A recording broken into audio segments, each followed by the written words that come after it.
I'll start doing the beats. Yeah. Like, I don't know that I Practice your beatbox. I reckon that's another hidden talent of yours. I don't know You how to got do so it, many. but I'll learn if you will rap on a podcast. Done. See, you've seen it here. Here with Kasia today. She is the community lead and business development manager at the Hub in Sydney. And today we're going to talk about how to run a co-working space the right way. That's right, the right way.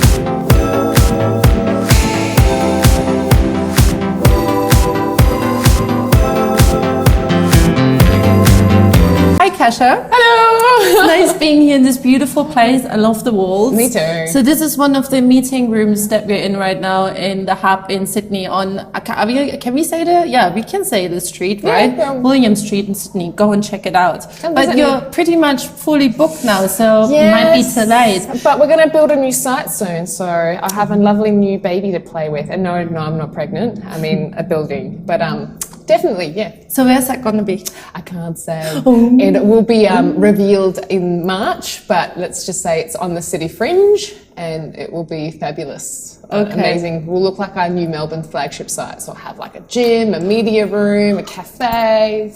It's going to be really cool. What about yoga? Yeah, we have meditation, yoga. That's, awesome. That's all given. So that's, yeah. Okay, cool. Well, let's get right into it. So let's just start with the Hub and then work our way backwards. different around like this time. But so you've been here at the Hub for about 6 months, running the place? Yeah, 6 months now. Not long. And how did you get into, so you were at Tankstream Labs before, and how did you get into running a co-working space? Because your background is marketing and design and all that kind of stuff, and journalism. And acting as well. Yeah, Kasia does a lot of things.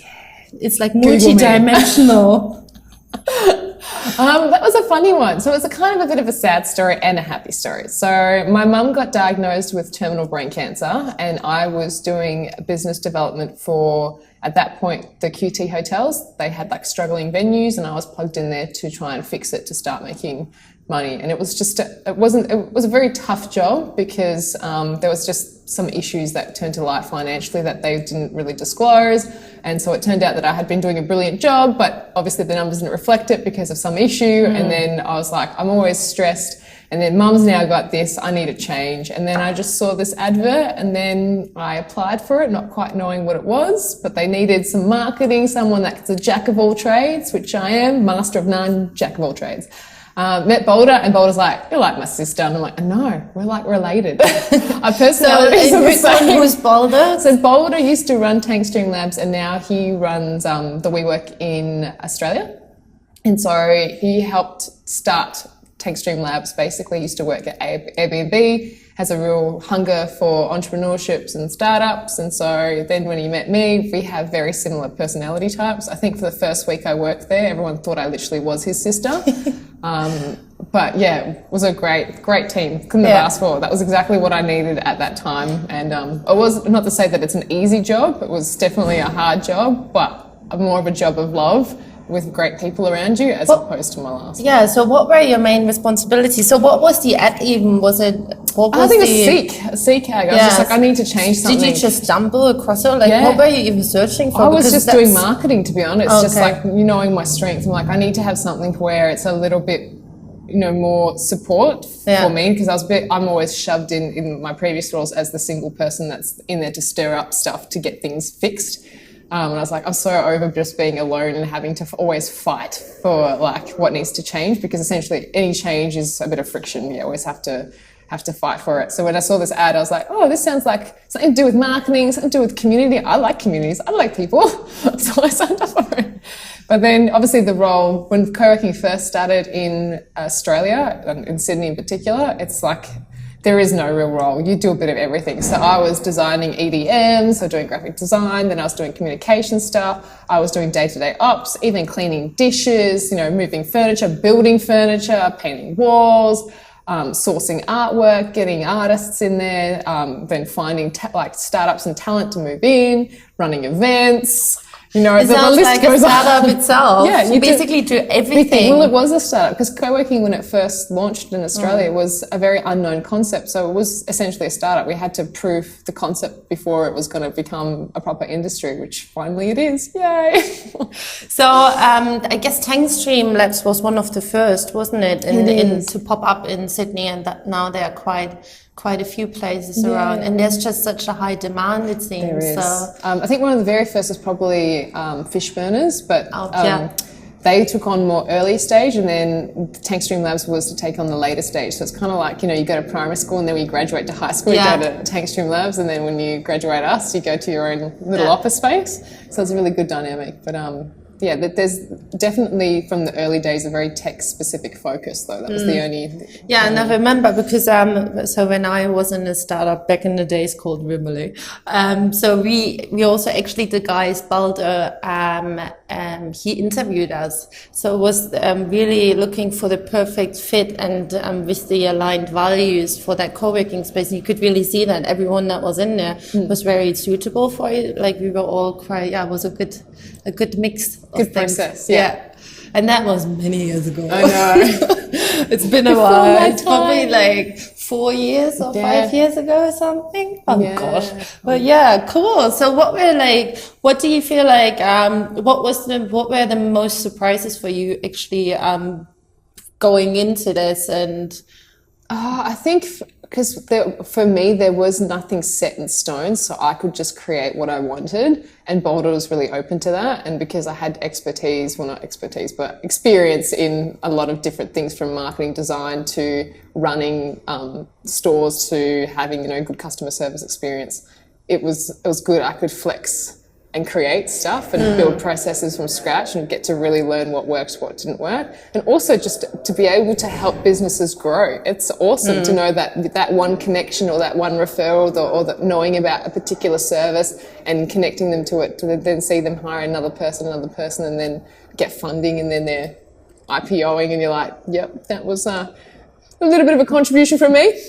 Little small, but I helped. Yeah, but I also liked, so when you were at Tankstream and I was there in the beginning of the year, that you really created this community around it and really organized events for everyone to join, and really fun stuff. I tried. Yeah, so I think that's probably one of the most amazing things in a co-working space, when you have someone like you who really is into it and wants to bring people together to just create this amazing environment for everyone. So just a disclaimer, it was purely because I had no social life, so I thought I'd create my own social life at work. That's so perfect. I made events that I would like to go to. That's why I'm doing this.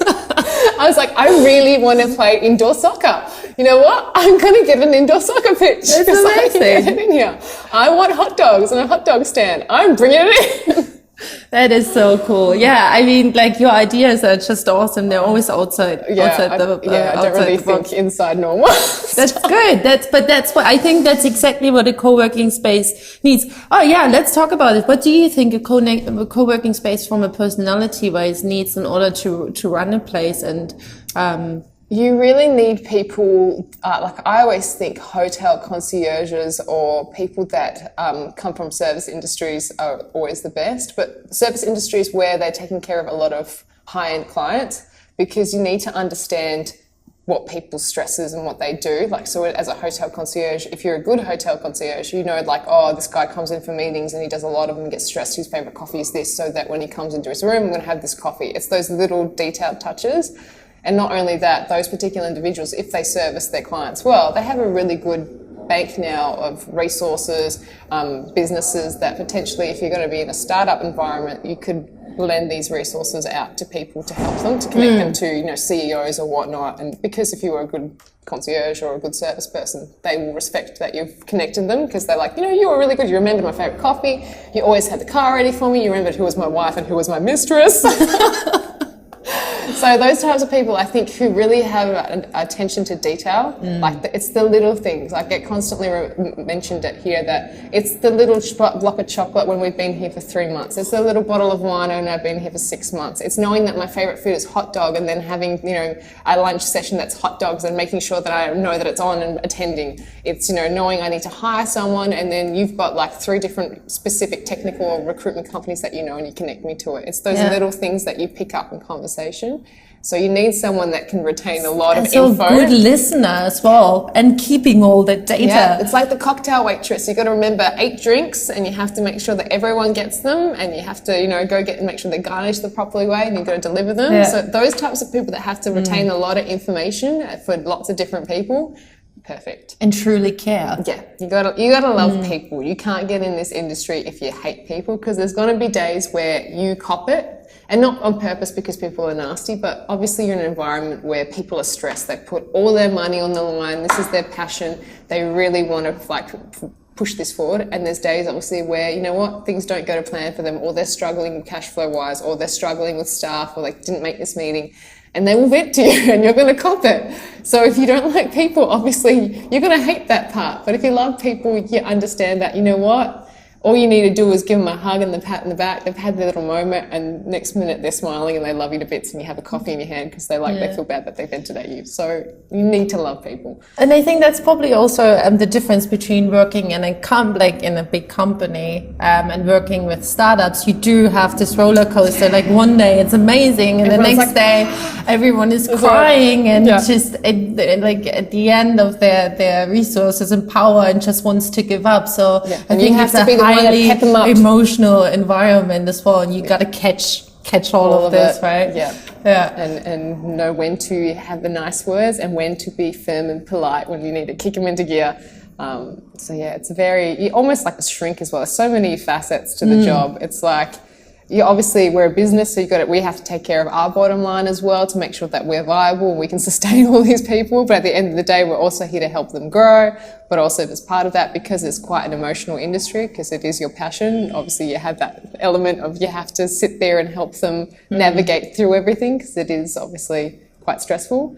And then obviously celebrate all the successes and wins, and then have to constantly keep looking at ways to change how we do things to keep staying present and at the forefront of the industry. Otherwise we can easily get outdated as well. So if someone is out there and decides, you know what, I actually have some space here available, I could run a co-working space because I want to have, some people around and inspiring people and so on, or somebody, I don't know, just decides, I'm going to open a co-working space. What would be the main tips that you would have for that person in order to grow? Like, what is the most important thing, I guess, on running a co-working space, creating an environment? Yeah, it might be even things like internet. Is king. Internet is king. If your internet is down, chaos will break loose. So you always have to make sure your network is sorted. The next one is, obviously, the physical space is important, but I always think it's, internet is first king, and then it's building a community. But it's interesting, you can't really build a proper community or an ecosystem until you hit a critical mass. So if you have only 12 or 24 desks, yes, you'll have great people who'll come in or be a family, but depending on how you run the business or how the market is, if you have great churn with that 12 to 24 people, you're really going to lose a big chunk of those people that sustain the community. So the essence of maintaining a community gets really hard. Although if you can lock them in and they stay there, then you can create a really amazing community, because the people they're always there. So what would be a critical mass then, if you can even define that? So what's a good number? I would say something anywhere from 100 up. Oh, wow, really? It's you need a big number, mainly because, you're wanting people to collaborate. So you need lots of different industries in which people can leverage off one another. If you have everyone that's in the same industry, they potentially will feel threatened because you're all competitors, and they'll be less likely to collaborate because they feel like potentially they're going to lose their intellectual property. And then if you have too many different people, then potentially there's no common ground in which they can, communicate, and everyone has, head down, bum up. So you need to really have people that are in parallel industries, that are, in the same industry but not direct competitors. They take care of different clients. It's not a very simple solution. You've got to pick the right people in the space. And also personalities, just in general, personality clashes. You really need to have people that are open and like can deal with change. You don't want people that are in the space that are quite fixated on the way things are or how they run a business, because our industry and our spaces are constantly evolving, and if you're not used to change, that can be quite confronting and quite, can build up the anxiety. So you really need people that are willing to have a go, really willing to engage, or even if they don't know how to engage, because you get the shy people, but that are open to it, so that if they're nudged, they will then get into gear and collaborate. But it's not an easy thing to create a community. It takes a lot of extra hours, a lot of cash, so it's one of those things that you need to invest a little bit extra into How fun much things. time of your everyday, like if you had to give it a percent of what goes into actually like building and growing and nurturing the community and creating the environment? Now a lot less, because obviously I've curated it after 6 months that it's almost a little bit more self-sustaining. But so now for me it'd probably be 50% of work, business development, and 50% making sure that the community is well sorted, and if there's events and that they're talking to one another and they're enjoying themselves. But when I first started, it'd probably be 80%, if not 90%. It's just, you have to build trust. They need to trust that you have their best interests at heart, because obviously they're not going to be forthright with important pieces of information that can help you, to help them grow, or to help, flag if, because you're outside of their bubble, to see where you potentially see hazards to help them avoid them. And so you need to build trust. You need to make sure that they know that you're an advocate, you're there to be on their side, you're an extension of their team. If they don't have that, then you're just another person that's potentially getting their way, or is, taking their money from them and they don't see the value. It's all the intangibles like that add value for community. It's not what you buy, what you put, like anyone can buy a bottle of wine and give it to them. That's nice, but it's the little cards. You have to put that extra effort in it that, doesn't really cost anything but costs you time. That's what people want. They want your time. Yeah. Okay. So we got internet, number one, community, which is all about making the right people fit and like understanding that each one can help each other, kind of. But even if it's not just each other, it's like everyone has their own network. So you directly might not be able to help, but through conversations, you might be like, oh, what you're doing really aligns with someone I know, like one of my mates. Yeah. Let me connect them with you, and boom, there you go. You've got access to someone that potentially might have taken you, hours on LinkedIn trying to source the right person to talk to. And here you have a personal connection where someone's not going to be like, why are you calling me? Instead, it's like, oh, I'm mates with that. Let's go for a coffee. And the whole level of communication just changes. It's more on an open level, as opposed to, I've got this corporate front now where I don't want to really reveal my cards to you because I don't know you and I don't necessarily trust you just yet. Do you think, because it's quite interesting, I always like, when I thought of co-working space, I'm learning so much today. Yay! For me, always the co-working space was, so the first thing for me when I go into a co-working space is my decision is based on, I don't want to be alone by myself at home. I want to have like-minded people around and just have the social engagement. But I've never actually seen it from the networking side. So do you feel like every co-working space, I don't know if you can actually say it because you're obviously not running every co-working space, but do you feel like there is a big emphasis on networking, or is it especially for you and the hub the emphasis of creating this big extended network for everyone? I think nowadays networking has got a dirty name. I think what we try and facilitate is connections, and that's potentially through the social. Like everyone wants to connect with someone, and necessarily just that social aspect. But that social aspect is the best way to make business connections because it's not forced. If you genuinely like someone, you like being around them, you really admire the way that their brain thinks, you naturally just want to go and help them. You want to be, you want to be part of their world, and you want to add value to it. Networking for networking's sake, it becomes tedious and it becomes just transactional. It's like, I've got this and you've got this, let's swap. And there's no real purpose to it. Yeah. And I think that's where some co-working spaces get it wrong, where they just, they remove the purpose of, it's meant to be that you genuinely want like being around these people and you think the same way. I guess like that we're talking now about this, what can go wrong? What are the main things that you think that some people might, could improve, or if you've seen like anything or that you can think of that you experienced yourself, or what are like the top, 3 to 5 things where you think, okay, you gotta be. I think first one is not listening. So essentially you're building a space for people. So if it's for people, the people should just dictate how it evolves. And they probably have, since they're in there using it, they have the best idea of what they need and how it should evolve. Taking on, even if you think you know better, it's just giving you the opportunity to have a voice and to go, look, I think this would work better, or this concerns me, or I have clients coming in, but they prefer this. Is there any way? Like, you need to listen and adapt, and don't necessarily assume that because you've been working in this industry that you know everything, because there's so many different businesses that have so many different needs, and unless you're experienced in that particular industry, you will potentially have no clue about necessarily what their most primary needs are. Like, your assumptions could be way off. So make sure that you always listen and let the community dictate, and the community will eventually curate its own community. Like, it will allow who can come in and who can't, which then saves you time. They'll vet, and if they're friends, it becomes stronger, and it's a very organic process. But you have to be able to relinquish a little bit of control and give it back to the people that are in the space, which, when there's big corporates and whatnot involved, it becomes difficult, because there is an element of risk when you hand over a bit of control to your members. But you need to, because again, the space is for them. So as long as you keep delivering on what their pain points are, making sure that they're alleviated, then you will always satisfy a need. But if you don't, you just have, you run the risk of turning into another serviced office like a Regis, and let's so face it, they're not doing so well. And why aren't they? Because they don't listen. They haven't evolved. So number one, listen.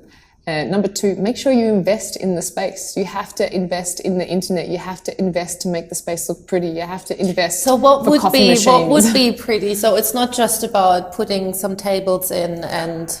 In like, depending on what you want to do with it, but if you want to really create a unique culture, you basically, I always go under the proviso, you create a space you want to be in. So like I said, I live vicariously through this place. So it's like, I live my social life through this place. So all the things I always wanted to do, now that I've got the backing, I go and organize it. Amazing. So it's like self-fulfilling. And then all the times that I wanted that ideal job, like I always wanted to work in the Google office or something, where I really wanted a dynamic space, which was colorful, that wasn't cubicles, that really allowed me to have fun.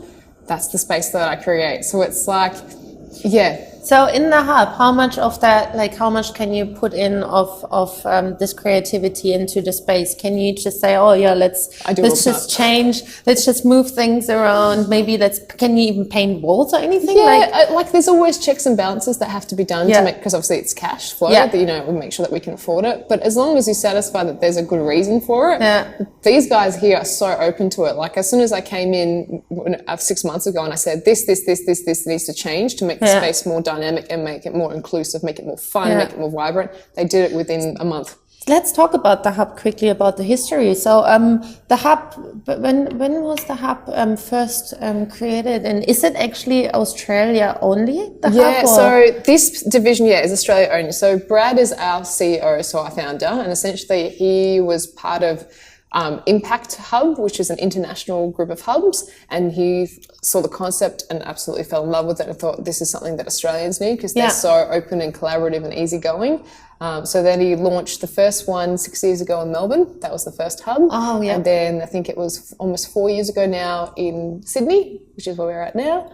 And the idea is just to keep making multiple hubs across Australia, so that people that need to travel, they have access to all these sites, and that they have a family of other entrepreneurs. So it's not just, for us, it's not business. We want to create families and lasting networks. Hence we have like hub bubs where people fall pregnant, they have children, we send them little onesies and stuff. That's amazing. It's a big family. Like, so if you do, if, heaven forbid, something bad happens, you know that you've got 20 people here that will be having your back and helping you out.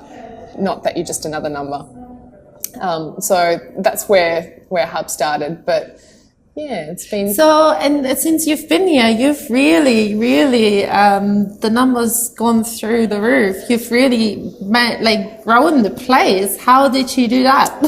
Not on my own. What are the secrets? Team effort. Okay, what are the secrets of, because also I think it could be quite challenging to come into an environment that is already established. Yeah, it was. So there are so many people, like you said, you have to gain their trust, and so that takes probably some time. But then also not only gaining their trust, understanding, learning all from them who they are. And then you managed not only to do that and create like just go in so fluently and just but you also like just the place just exploded. Exploded. What's the secret? Not on my own, again, team effort. There is no I in team. But I think, obviously, like the first thing, I'll be honest, when I left Tankstream Labs, there was a big fear moment going, I can, boost myself up with my ego and think I knew what I was doing there. And now I'm like, shit, I'm in a new environment. Do I actually know what I was doing? Or was potentially someone carrying me all this time? What the hell? Like, all these people think I'm really good at my job. Like, they've been headhunting me to come here. And now I'm here. I might potentially let a lot of people down. So I was shitting myself when I first came here. I was like, oh my God, it's all different. And obviously my background was very tech specific. So I knew how to connect tech startups. I knew, like, after almost 3 years, I understood how the tech, entrepreneurship kind of worked. Here I have every kind of business under the sun. I have social entrepreneurs, I've got legal, I've got marketing, I've got video production. I'm like, whoa, a lot of different needs and a lot of different personalities. How am I going to get this to work? And essentially I was like, all right, there's certain things that, space-wise that I know, like efficiency. So I just started making that. So I started optimizing the space. I started fighting for little things for the members. And then initially I was just making sure that they gained trust. So whether I was putting my own money in, personal money, to make fun events and inviting people out, taking them for coffees, drinks, I set up a whole kind of gifting process so that when they hit particular milestones, they get a little card from me and like different types of gifts. So just to know that we appreciate them, and especially since obviously I'm new here, that I understand what they're going through. It's not like I'm just here to take over someone's job. And the lady before me was lovely. Her name was Diana. She did an amazing job. So again, coming from someone that was super nice and everyone really respected, you have to respect that relationship as well and make sure that they understand that, she's awesome. I'm not here to replace her. I'm here to do my own thing. But if she does everything well, let me know and I will adapt it and make sure that it continues on. But it's just gaining trust, and just, again, it was about making valuable connections for people, and hence my tech background, all those connections I made, and my background from marketing, from QT Hotels, from the start. I have an amazing database of amazing people on there, and just making this available to them. To go, what do you guys need? What are you struggling with? What don't you understand? Where are you going? What things annoy you in this space as well? Like giving them a voice to vent. Because I'm new, I had this beautiful opportunity where they weren't going to hurt my feelings because they didn't know me. Did you actually go up to everyone? Yeah, I went up to everyone. Yeah, I was like, tell me what annoys you. What hasn't worked in the space, and what do you feel they're not listening to you? I like that. And I was like, research. And because, again, they didn't know me, they didn't feel like they were personally hurting my feelings. Whereas if the managers or whatnot came on, they couldn't be as candid. So they told me all this amazing stuff. I'm like, all right, I've heard this now 20 times. I'm going to make sure that this happens within a week and it's changed, and I'm going to make myself accountable. I'm going to change it. And so it's just literally just going, the people dictate at the end of the day. They know what they need. So what we're like, they're maybe not going too much into detail, but can you give anything away of what came across over and over again? Because I think that might be something that might happen in other places as well. So what was one of the pain points that you heard again and again, and then you changed it? And mainly the first one was, generating leads for their business, which is not part of our core offering.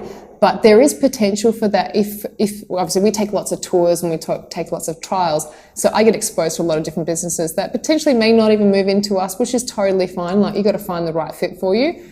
But then understanding, hey, this person works in this place. And from me having a conversation with one member, that's their ideal referral, and be like, hey, I know that you potentially might not move in, but there's this business that would really like to connect with you. Do you mind if I introduce you? Yeah. And so start generating leads like that. Even if, out of 20, only 2 of them work, that's 2 more than they had before. And the other one was connecting with other members, because in the beginning when I first got there, a lot of new people were coming on board.